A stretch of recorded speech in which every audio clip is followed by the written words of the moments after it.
for invitationen til at tale ved den her høring. Jeg er privatpraktiserende socialrådgiver blandt andet, og i min fritid er jeg medlem af Handicaprådet i Vejle, udpeget af danske handicaporganisationer til at repræsentere SIND, Landsforeningen for Psykisk Sundhed. Og som sagt, så går jeg også politik i min fritid, og er også for SF i Sydjylland ved det kommende folketingsvalg.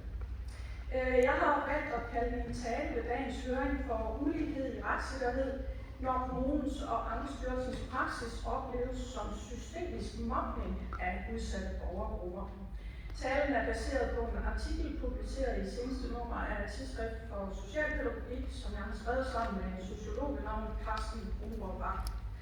Artiklen hedder Pårørende og handicappedes kamp for anerkendelse i en ulighedsskabende velfærdsstat, og både Carsten og jeg er i den her sammenhæng pårørende.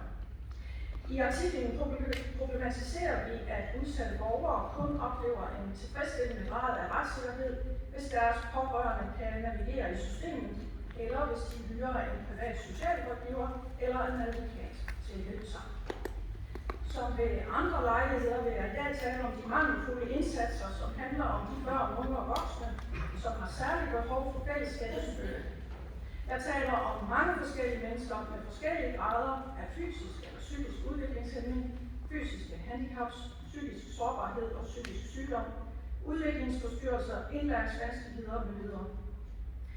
Gennem opgaver som privatpraktiserende socialrådgiver og i min klinik for psykoterapi er jeg engageret i menneskers mentale sundhed og trivsel, og ikke mindst i borgernes retssikkerhed. Og retssikkerhed skal altså forstås som beskyttelse af borgere imod overgreb fra myndighedernes side. Antallet af voksne med en psykiatrisk diagnose steg 30% på 4 år. Den største relative udvikling ses i antallet, der har psykiske udviklingsforstyrrelser som autisme og Aspergers syndrom. Hvert eneste år er der mere end 10.000 børn og unge under 18 år, som får en diagnose i behandlingspsykiatrien. De dropper ud af skolen eller ungdomsuddannelsen. Skolerne har ikke tilstrækkeligt blik for alle dem, der er fraværende, og de gør ikke nok for at få psykisk sygemeldte tilbage i skole. Resultatet er, at mindst 6.000 unge hver eneste år bliver henvist til en plads i de uddannedes kø, og mere end halvdelen af dem kan se frem til et liv på overførselsindkomst. Samtidig er der opstået en samfundsfortælling om, at udgifterne til mennesker med funktionsnedsættelser stiger og stiger. Men sandheden er faktisk, at udgifterne til området er faldet, og at det til gengæld er blevet legitimt at nære mistillid til mennesker med funktionsnedsættelser og deres familier, og at opfatte dem som grådige. Og hvem har i grunden medvirket til de fortællinger? Er det blandt andet kommunerne og deres private interesse- og medlemsorganisation KL, der i disse dage rejser rundt med deres egen lille undersøgelse af udvalgte kommuners omgørelsesprocenter? En undersøgelse, som skal pynte på virkeligheden med de mange fejlbehæftede afgørelser. Som repræsentant for en gruppe mennesker i udsatte positioner, som kan have svært ved at komme til ord over for myndigheder og i samfundet generelt, så ønsker jeg mig, at vi prioriterer psykisk sundhed lige så højt som fysisk sundhed. Og hvorfor er det i grunden ikke allerede sket fra politisk side? Hvorfor skal det være nødvendigt at genskabe budskabet og kæmpe for at få lydhørhed? Heldigvis får flere og flere øjnene op for, hvad vi udsætter hinanden for. Online-fællesskaber som f.eks. Jobcentrets ofre og 1 million stemmer har gjort meget for at synliggøre problemerne og deres omfang. I sidste uge fik et af de mennesker, som jeg hjælper medhold i patientklagenævnet af flere omgange. Hun havde efter et selvmordsforsøg ligget fastspændt i 30 timer i en seng på psykiatrisk afdeling, uden at få hverken vådt eller tørt, og uden at der var en læge, som havde tilset det. Hun har i en periode på snart 3 år været berettiget til et botilbud, men først for nylig, og efter at sagen havde været behandlet i kommunen 10 gange og 3 gange i Ankestyrelsen, har hun så fået medhold og fået bevilget til et botilbud, som både psykiatrien og kommunen hele tiden har vidst, at hun havde behov for og var berettiget til.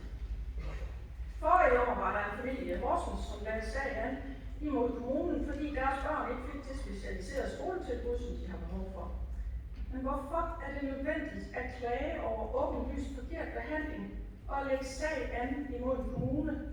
Ja, det er det jo blandt andet, fordi kommunerne har bred politisk opbakning fra Folketinget til at fortsætte med at træffe fejlagtige og ulovlige afgørelser.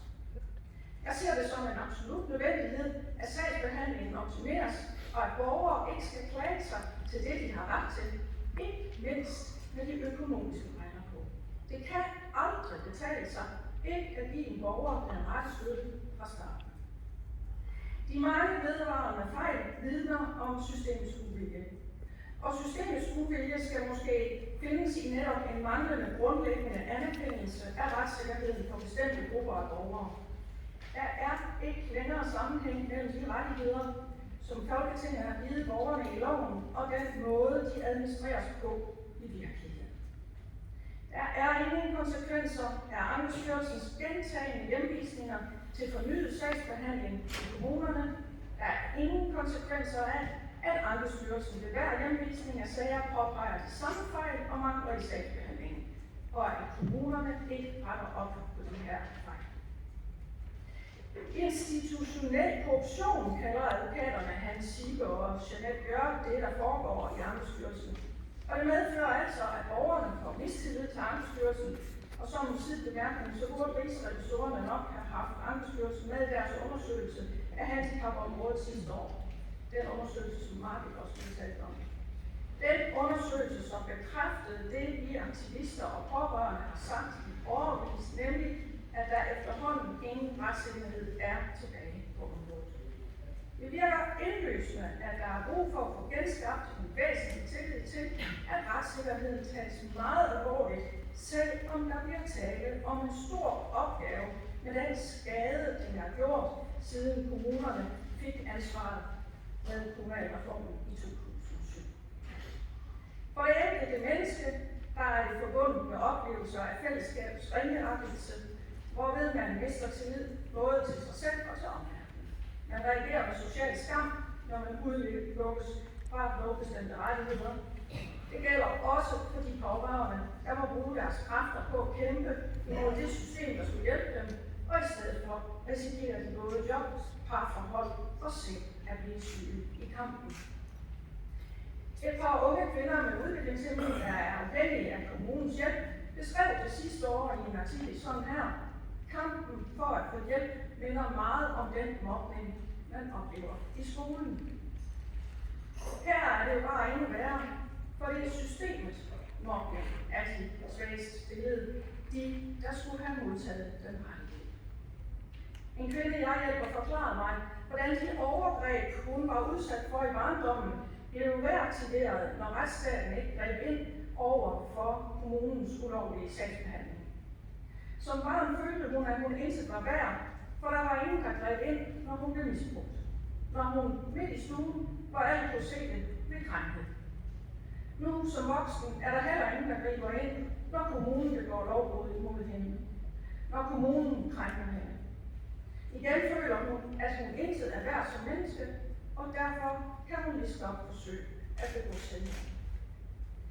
Det er i høj grad relevant at diskutere, hvorvidt det sociale område er blevet misrøgtet af kommunerne, ikke kun på grund af økonomiske rationaler, men i lige så høj grad på grund af et manglende kollektivt moralsk kompas hos ansvarlige ledere i kommunerne.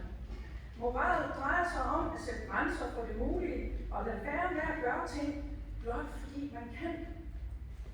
Der er ingen instanser på det sociale område, der kan gribe tilstrækkeligt ind og for eksempel give kommunerne økonomiske sanktioner, når de gang på gang ikke overholder lovgivningen og tilsidesætter borgernes retssikkerhed. Også et lovfæstet initiativ, som de lokale handicapråd i kommunerne har vist sig ikke at kunne sikre hjælp til udsatte borgere og sikre deres retssikkerhed. De har ikke i tilstrækkelig grad kunne trænge igennem til kommunalbestyrelserne. Kun 1 ud af 4 formænd for kommunale handicapråd vurderer, at deres kommunes handicappolitik bliver omsat til konkrete initiativer.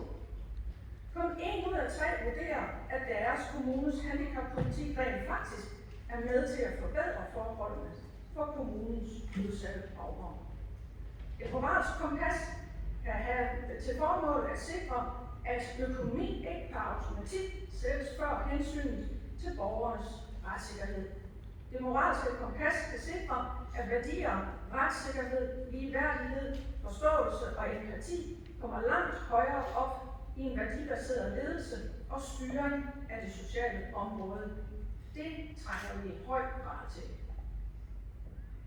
Inden jeg giver ordet videre, så vil jeg lige sende en hilsen til de mennesker, der gerne vil have været her i dag, men som ikke kan deltage, f.eks.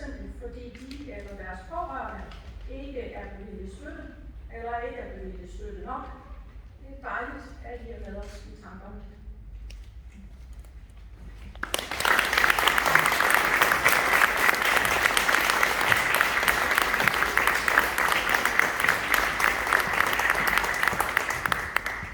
Tusind tak til Karin. Jeg synes, vi lige alle sammen skal trække vejret et øjeblik, fordi jeg synes, det er hårdt at høre på det her. Og vi skal passe på hinanden og os selv, så vi ikke bliver slidt op af at skulle beskæftige os med det her. Så hvis vi lige trækker vejret.